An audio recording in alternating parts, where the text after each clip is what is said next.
Hey everyone, Sam here, otherwise known as FPL Pricey. My wildcard is active ahead of Game Week 8. In today's video, I will be presenting to you my early wildcard draft and a few of the key A versus B decisions and some of the thoughts going through my mind that I'll be thinking about throughout the international break. Welcome back everyone to another video on my channel. Before we head off and have a couple of days break across the international break, as FPL managers tend to do, I wanted to create this video just to give everyone a bit of food for thought, especially if you're on a wildcard like myself. I activated it on Friday, so I've caught a couple of price rises. And now, before I take a few days to mull over everything, I wanted to present my early thoughts of a wildcard draft going into Game Week 8. Obviously, more videos will come throughout the next couple of weeks where I really try and lock in on a wildcard, but I'm really happy with what I've created so far. It's not exactly template, and hopefully this video will be useful to you if you're on a wildcard, and even if you're not, just some transfers to think about over the next couple of weeks as well. If you did enjoy today's video, I'd massively appreciate it if you could drop a like and hit subscribe to the channel as well. In the meantime though, let's transition across to my goalkeepers and defense, all as a combination because they do work in tandem. My goalkeeper pairing at the moment is probably not the one that will be the template wildcard pairing of Raya and Dubravka. I've gone with Pope instead, saved a little bit of money on Pope. Of course, you can see where I've doubled up on Arsenal in just a moment's time. But I think Nick Pope might have a little bit of an edge over Raya. I think the upside on points is there. The clean sheets are obviously looking pretty strong, pretty healthy for Newcastle. So I definitely want some defensive coverage.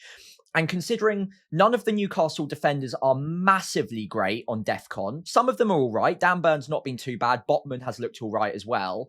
But considering none of them are complete beasts on DEFCON, I think there might be an opportunity to look at Nick Pope because he is nailed into that Newcastle defence. He does get a fair few save points and his underlying baseline for bonus points is also really high as well. So I think whilst Raya will tick over with sixes and twos regularly, more often than not sixes with the clean sheets, Pope might get a little bit more upside, maybe the 7-8 pointers more often, maybe if we're lucky a 10 pointer with a few save points as well. So I really like Nick Pope. The fixtures for Newcastle are very good for a long period of time. I think all the way up to about game week 23 now, there's like one or two fixtures where I can't see a clean sheet. The rest of them, there are definitely good chances of clean sheets there. So whether it's Nick Pope or a different combination, which we'll go into later on in the video, I do want Newcastle defence. Dubravka is my second keeper, just makes a lot of sense. If I'm bench boosting in game week 9, which is currently the plan, he's got a decent enough fixture and he is only 4 million as well. So it's not taking up any budget for me and I don't expect to play him very often. Although,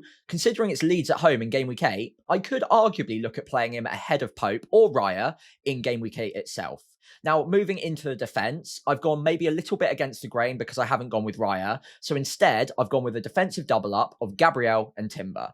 I don't think we need to talk about Gabriel too much. I think he would be in about 95% of wildcard drafts this week. He's been incredible. He's been picking up DEFCON. He's got goal threat from set pieces, absolutely locked into that starting 11. He's got multiple avenues for points. I don't expect DEFCON to be coming all that often with the fixtures coming, but even the sheer fact he was able to pick them up against West Ham is an indicator that it's definitely on the radar for him. It's something that could come up every once in a while.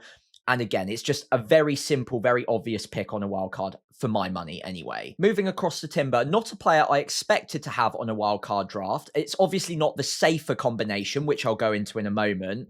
But Timber has such amazing upside for an Arsenal defender. Although he's not good on the DEFCON, he gets into ridiculously advanced positions down that right hand side. In combination with Saka, they've got a really good partnership going on.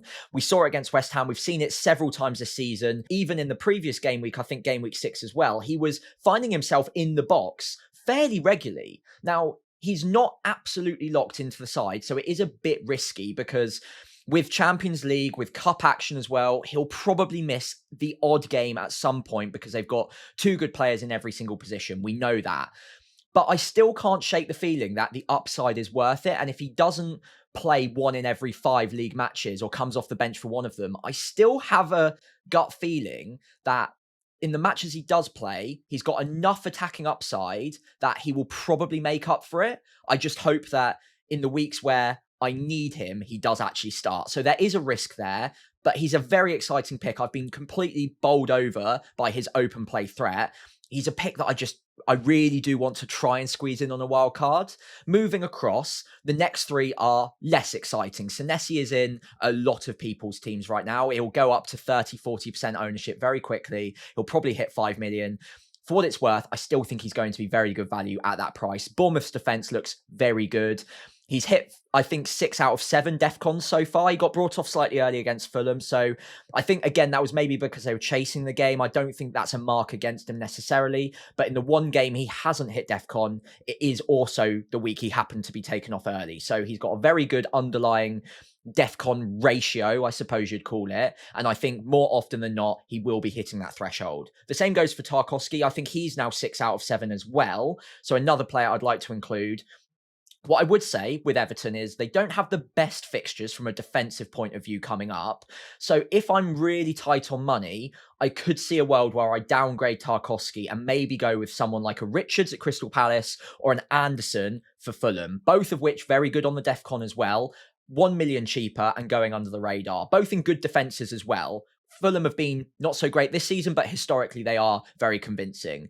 I've still got Tarkowski, but looking at the fixtures over the next run, I am tempted to maybe downgrade that position. So that's something I need to think about over the next week or so, and whether or not there's something better I can do with that extra million. But as it stands, he does survive, and I still think Everton will tick along with clean sheets at regular intervals anyway, despite the fixtures. Rodon is my 4 million of choice at the moment. There's not much in it between Alderete, between Rodon, between Estev either. I think it depends on which week you're looking at bench boosting, if you've still got it available.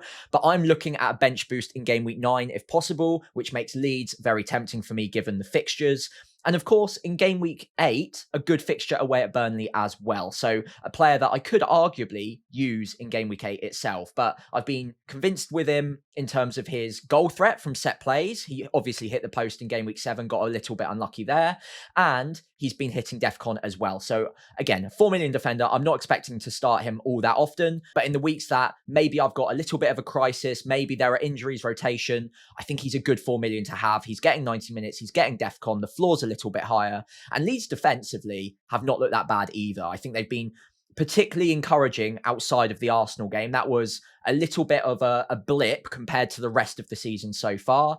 And outside of that, I think Leeds have looked actually pretty solid at the back. So very happy to include Rodon on a wild card. Right then, so moving into midfield, let's start off with Bukayo Saka, who completes my Arsenal triple up. I think until now, I probably still would have been going with Gyökeres despite him being in fairly patchy form. For what it's worth, I actually don't think he was that terrible in game week 7. He got a few fairly big chances. He just didn't capitalise on them. And I much prefer to see the striker getting the chances, getting the service, than nothing at all. So I wouldn't panic if you are a Gyökeres owner, and I wouldn't completely rule him out on a wild card either. But 2 important things swing it towards Saka. Number 1 is, of course, the fact that he took the penalty. Now, I don't think that means he is definitively the outright penalty taker for Arsenal. I think there will still be an ongoing conversation about that, and Gyökeres might get the odd penalty. But I think it's, from my interpretation anyway, Saka's to give away if he wanted to. I think he's the senior member. It was his 200th game as well, so maybe there was an element of pageantry, I suppose. It was 200 games, get his 100th attacking return for the club as well. So maybe there was an element of that. But I do think that he is the player that maybe has the ultimate decision on whether or not he will take the penalty, and he might give one to Gyökeres every now and then. So I don't think it's 100% penalty share, but it is much better than what I previously thought it was, and that Gyökeres would just be the taker.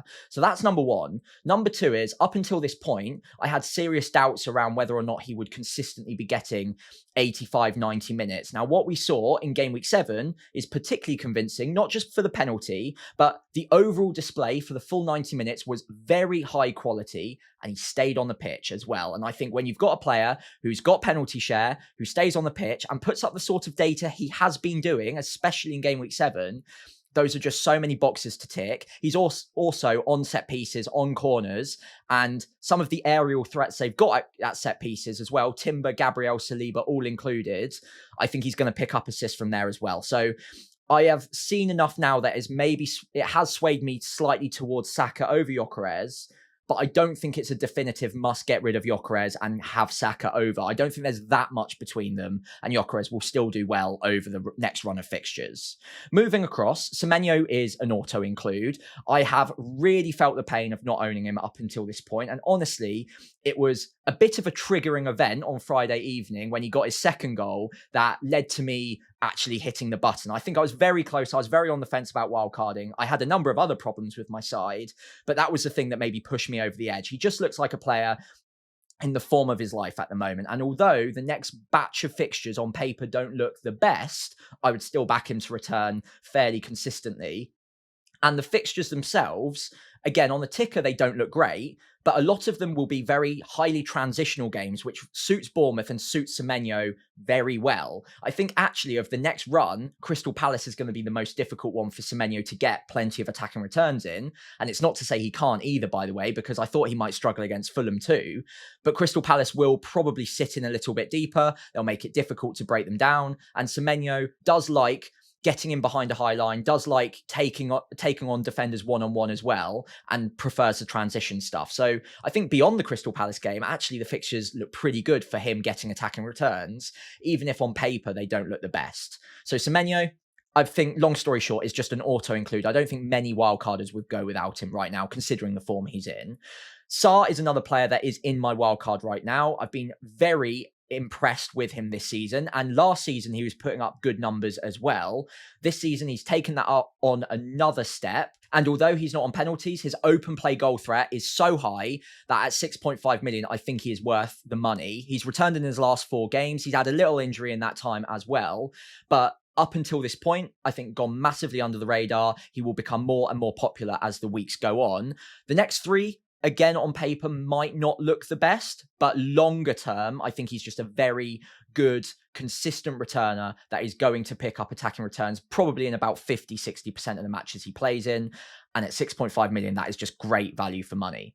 The last 2 picks are up in the air somewhat, and there are different combinations I'll run through later on. I've currently gone with Caicedo and Longstaff. Now, Longstaff, I'll just cover off very quickly. I'm not going to overthink this position. I do have the exact money to have a 4.9 million midfielder in there. So that rules out Dewsbury Hall, Stack, Xhaka. I would quite like any of them as well. I don't think it's that Longstaff is a way better pick, but I think they're close enough. And I also have been pretty impressed with Longstaff from open play. He's been getting shots away. He's been creating plenty of chances for Leeds in his last few games. And he's not bad on the DEFCON either. And at 4.9 million, considering he's a player that I don't often expect to start, and the weeks that I do start him, I can probably have a number of different routes to points as well, because he is creating chances, he is getting shots off, and he is getting DEFCON at regular intervals. I think he's just a sensible pick. And if money's tight, that 0.1 does make the rest of this draft affordable. So I'm happy enough with him there. And he's good on a game week 9 bench boost, which I'll show you in a moment's time as well. Now, Caicedo is the final player that makes it into my midfield 5. I don't want to get overexcited by his performance so far this season. He's got 3 goals so far in 7 game weeks. Before that, I think it was 3 in his previous 116 or something. I think I saw a match of the day. So let's not expect goals at this sort of rate throughout the season. But he is getting shots away. So it's not out of this world to think that he might get another 2 or 3 across the season. That's perfectly plausible. And even if you take away the goals, he's still getting DEFCON most weeks. The weeks that he hasn't hit DEFCON so far, he's been 1 point off in, I think, 3 other game weeks. So he's very close to being an even better pick. And he will just tick along with 4 or 5 pointers most weeks. He's getting 90 minutes every single game week. And at under 6 million, if you're getting 4 to 5 points every single week, that will put you on track for a very decent haul across the season. I've talked about it several times on this channel already, although it's not the most exciting and I wouldn't expect him to be getting the big double-digit hauls all that often. Even if he gets 1 or 2 more goals this season and the rest of the season he's just picking up DEFCON, the odd bonus point, the odd clean sheet as well, he's probably still going to be good value for money at 5.7. Now, like I said, I don't want to get overexcited with him. If I had a little bit more money, there are other picks that I would probably prefer.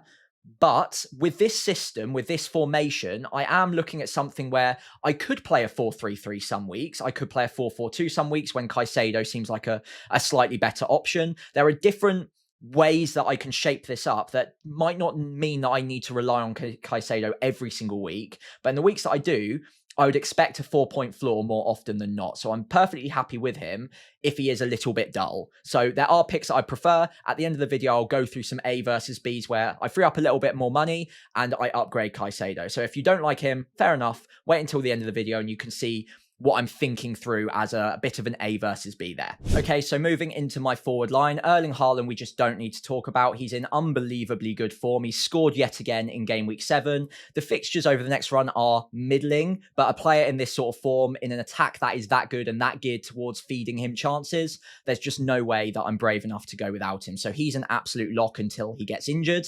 Moving across, I'll go to João Pedro first, a player that I do have some doubts over on a wild card because this seems like an opportunity to maybe get rid of players that are very highly owned, that other people aren't going to move off of too quickly. And he hasn't been in the best form recently. I do think there have been mitigating factors, and I don't want to just get rid of an asset that I actually still have a fair amount of faith in. The next few fixtures are looking really good up to game week 12 as well. And I think he's had something like 2 shots in his last 4 game weeks, which on paper is very poor. In 2 of those weeks, though, they've had red cards fairly early on. So he's been isolated up front. Obviously, chances will be more limited in those weeks. And he's also been dealing with a minor injury that's been like an ongoing concern. In every single pre-match press conference, Maresca has mentioned it, and yet he still played him anyway, which indicates to me at least that he's a very important player that they almost need to play every single week, especially whilst Palmer is out, by the way, as well, which we still don't know how long that's going to take. Now, the other important thing with João Pedro is he hasn't been called up to the Brazil team for international duty over the break. So he's now going to have 2 weeks off to rest up and maybe heal up his injury a little bit. He'll then also get a break midweek between game week 8 and game week 9 because he's suspended in the Champions League. So I would have previously had doubts about him starting both game week 8 and game week 9 because the workload is very high. He might have been off at Brazil and then played midweek in the Champions League. He was probably going to get reduced minutes somewhere. But now it seems very unlikely he's going to miss any minutes in either of those 2 game weeks as long as he rests up during the international break. And we should see the best version of him by the time we get back to game week 8 as well. So I think given the fixtures and given the mitigating circumstances I've just run through, he's a player that I'm still happy enough to hold on to. Even if I do have some doubts, I think it would maybe be overthinking it to get rid of him now ahead of a really good fixture run. And hopefully a fitter version of João Pedro is right around the corner after the international break. Now, the final player I've included here is Voltemada, player that I included on my free hit where he got me a 9-pointer, looked very good. Up until this point, his minutes have been fairly limited, and that has put me off slightly from recommending him.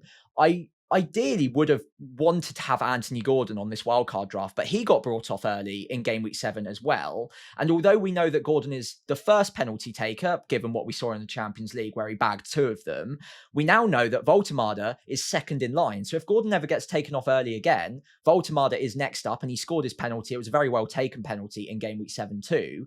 And he's also just looked pretty impressive generally for a new striker to the league, considering he didn't come in game week 1 or have a pre-season with them either. He's looked very comfortable in the Newcastle shirt very early on. And as I mentioned with Nick Pope earlier on as well in the video, they've got a great run of fixtures coming. I think game week 12 is the only week where I wouldn't be particularly happy to own a Newcastle player. And between now and then after game week 12 all the way through to something like game week 22, 23, it is a great run, an extended run where I'd be very happy to own Nick Voltemada. He just looks very at home up front for Newcastle, putting up good numbers, second in line for penalties, and at just over 7 million as well, considering I suppose there just aren't that many options beneath that price point that I'm particularly loving right now. And because I'm still looking at bench boosting, I do need a strong 15. I did consider downgrading this spot to maybe Strand Larson, Thiago, Calvert-Lewin, I'll talk about in a moment as well, or maybe all the way down to Foster. But if I've got the money for it, I think Voltemada is just a much better pick than any of them. And I do just about have the money in this draft. So he's in at the moment, but he's not a lock. So for now, let's put a pin in this wildcard draft. I'll show you what it looks like in game week 9 for a bench boost very quickly. And then I'll show you the different A's versus B's that I currently have running through my head and I will be thinking about over the international break. Okay, so a quick look ahead to game week 9 and my bench boost using FPL.team, a great free tool, by the way. Do go check that out. I think my bench boost in game week 9, if I'm able to use it, looks pretty strong.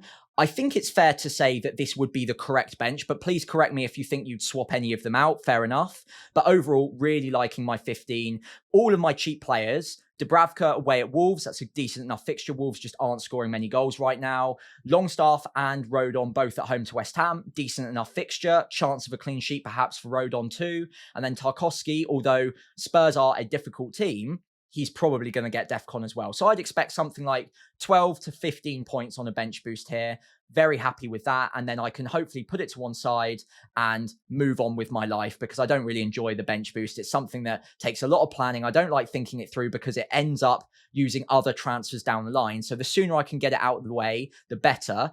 And then I can start moving funds around and really focusing on my starting 11 week to week. So ideally bench boost 9, but given that this is a strong 15, there are other weeks that I could use it if injuries do crop up between game week 8 and game week 9. So the first big decision that I need to make on my wildcard is whether or not I want to go a bit more traditional, boring, possibly template might be another word for it, with Raya and Burn, or do I want to go with something that I would consider a little bit more exciting but risky by including Timber on a wildcard and going with Pope in goal instead of Raya. So I'm still covering off the same two defenses, but the Pope and Timber combination is a little bit more expensive, so it means that I'm also locked into Caicedo in my midfield instead of maybe having an extra 0.2 million to spare and going with Paqueta, who I think has a little bit more attacking upside. He's not bad on the DEFCON as well, and he's on penalties too, with good fixtures coming for West Ham as well, which might be a weakness of my wildcard. I don't currently have any West Ham players ahead of what is a good run of fixtures. So for me, I can see both combinations working out fairly evenly. I don't think there'll be much in it, but with Raya and Burn, I've probably got more of a guarantee of minutes week to week, possibly a slightly lower ceiling because I'm not expecting as much attacking upside from Burn as I would with Timber. But again, I don't think there's much in it. And I think the risk of Timber is maybe 5 out of 6 he'll start, and then 1 he'll just not play or get brought off the bench for half an hour. And that will be a bit gutting in that particular game week. So it is a bit higher risk, but I think more often than not, Timber will be in the starting 11. And I do really love the attacking upside, as I mentioned earlier. And then it's also, is that extra 0.2 million worth it to go from Caicedo to Paqueta? Is it that much of an upgrade that I then go with the slightly more boring 2 of Raya and Burn? Although, in fairness, Burn does pick up DEFCON. He does get the odd attacking return as well. So maybe saying it's boring is a little bit harsh on that combination. I don't think it's that bad. But something about having Timber on a wild card just does fill me with a bit more excitement. Anyway, that's option number 1. Let's take a look at the other big decision that I'm thinking through on my wild card. The other decision that I'm going to be making over the international break is whether or not I want to go with a strong front 3, including Voltemada alongside Haaland and Pedro, or whether I want to downgrade that third striker spot to probably more often than not a bench player, someone like Calvert-Lewin, who I'm not particularly enthused by the way, but decent enough fixtures, is playable on a bench boost in game week 9. As I've just discussed, Leeds obviously have a good fixture that week, and most weeks he can probably sit on my bench. I think the minutes are good. The underlying data is not bad. I've got some terrible memories of having Calvert-Lewin in my team from last season, so I'm reluctant to go there. But if I did downgrade that striker spot, I could upgrade a midfielder spot and go with a strong midfield 5 most weeks, including Ndiaye instead of Longstaff. Now, I've been very impressed with Ndiaye so far this season. Didn't perform so well in either game week 6 or game week 7, but still came away with a penalty goal in game week 7, which again, just a good reminder of what a penalty taking asset can give you. Even in a poor game, even if then they've not been in the best form, they can still just get the odd attacking return to keep them ticking over nicely. And at under 7 million, I think that's just great value for money for a player that gets good minutes. He's on penalties. And again, I just really do like him as a player as well. There are lots of good midfield picks. He'd probably get included. I could also look at Paqueta. I could look at a few others like Enzo Fernandez as well if I further downgraded Calvert-Lewin to someone like a Foster. So it's more of a system change where I look at a midfield 5 more often than not, rather than a 4-4-2 or a 3-4-3. So let me know which you prefer out of those. I think Voltemada is particularly tempting given the fixtures, but I also do like Ndiaye over the next run. Not the best couple of fixtures coming though against Man City and Spurs, it must be said. Now, as we reach the end of today's video, I massively appreciate it if you could leave a like and hit subscribe to the channel if you did enjoy the video. And I wish you all of the best of luck. If you're on Wildcard especially, happy tinkering over the international break. And I'll be back with you very soon with some more videos, including an updated Wildcard draft over the international break.